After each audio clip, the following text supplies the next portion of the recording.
யூஸ்வலா குவார்டர்ல தான் வாட்டர் ஊத்துவாங்க. ஆனா நான் வாட்டர்ல குவார்டர் ஊத்துற மாத்தியா? இதுதான் நம்ம ஃபார்முலா. மச்சி கிளம்பலாம் வா. ஏண்டா உங்க பாத்தியா நமக்கு ஏற்கனவே 7:30. அவனுங்க ஏதாவது சொல்ல, நான் ஏதாவது சொல்ல, எங்க அப்பா என்ன செருப்பால் அடிப்பான். கிளம்பு. ஞாயிறு 2 பஜ் வேணாண்டா, வேற கடைக்கு போலாம். அண்ணா தயவு செஞ்சு வியாபாரம் நடக்கிற நேரண்ணே, உள்ள வேணா பெஞ்சு போட்டு தரேண்ணே, பொறுமையா உட்காந்து சாப்பிடுங்கண்ணே. ஏன் இங்க சாப்பிடக்கூடாதா? சின்ன கட்டிங் தானே. ஏய் என்ன மேல கை வைக்கிற? இல்லண்ணே வெளில போறேன். அதான் போய் நிக்கிறோம்ல, வாடா. காலேஜுக்கு போன விடுன. போய் நான் போறேன்ன விடுன. கை நீட்டுறா.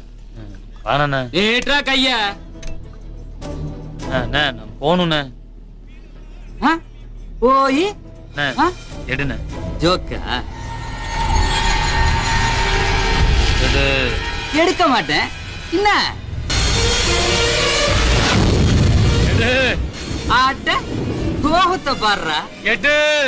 இல்லன்னா ஏய்